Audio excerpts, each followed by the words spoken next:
قرآن مجید کا تیسرا سورہ، سورہ آل عمران۔ بسم اللہ الرحمن الرحیم۔ شروع نام سے اللہ کے جو بڑا مہربان نہایت رحم کرنے والا ہے۔ یوم تجد كل نفس ما عملت من خیر محضرا وما عملت من سوء تود لو أن بينها وبينه أمدا بعيدا ويحذركم الله نفسه والله رؤوف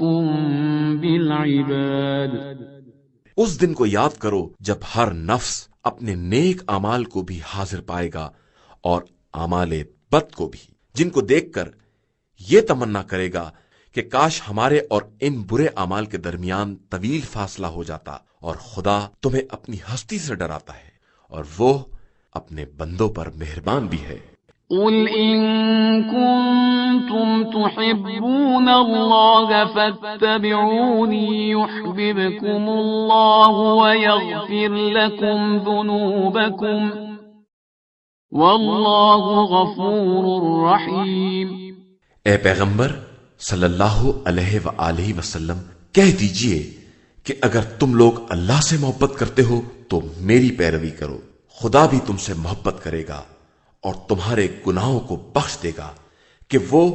بڑا بخشنے والا اور مہربان ہے۔ قل اطیعوا اللہ والرسول فإن تولوا فإن اللہ لا يحب الكافرین۔ کہہ دیجئے کہ اللہ اور رسول کی اطاعت کرو کہ جو اس سے روگردانی کرے گا تو خدا کافرین کو ہرگز دوست نہیں رکھتا ہے۔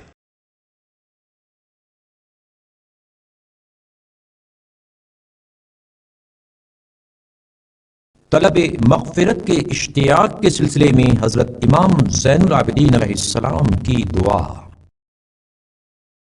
شروع نام سے اللہ کے جو بڑا مہربان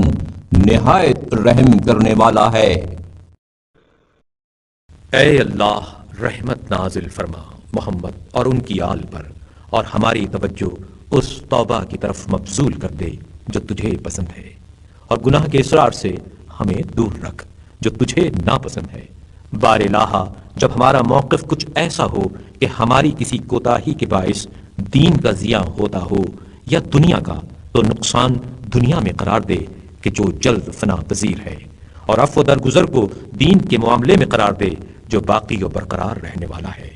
اور جب ہم ایسے دو کاموں کا ارادہ کریں کہ ان میں سے ایک تیری خوشنودی کا اور دوسرا تیری ناراضی کا باعث ہو، تو ہمیں اس کام کی طرف مائل کرنا جو تجھے خوش کرنے والا ہو، اور اس کام سے ہمیں بے دست و پا کر دینا جو تجھے ناراض کرنے والا ہو،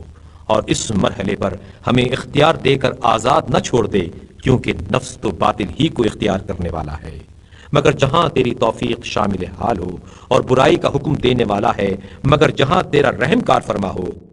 بار الہا، تو نے ہمیں کمزور اور سست بنیاد پیدا کیا ہے، اور پانی کے ایک حقیر قطرے نطفے سے خلق فرمایا ہے۔ اگر ہمیں کچھ قوت و تصرف حاصل ہے تو تیری قوت کی بدولت، اور اختیار ہے تو تیری مدد کے سہارے سے، لہٰذا اپنی توفیق سے ہماری دستگیری فرما، اور اپنی رہنمائی سے استحکام و قوت بخش، اور ہمارے دیدہ دل کو ان باتوں سے جو تیری محبت کے خلاف ہیں نابینا کر دے، اور ہمارے اعضاء کے کسی حصے میں معصیت کی سرایت کرنے کی گنجائش پیدا نہ کر۔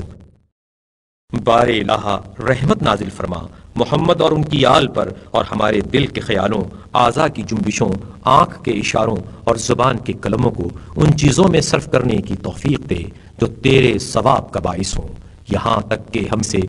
کوئی ایسی نیکی چھوٹنے نہ پائے جس سے ہم تیرے اجر و ثواب کے مستحق قرار پائیں، اور نہ ہم میں کوئی برائی رہ جائے جس سے تیرے عذاب کے سزاوار ٹھہریں۔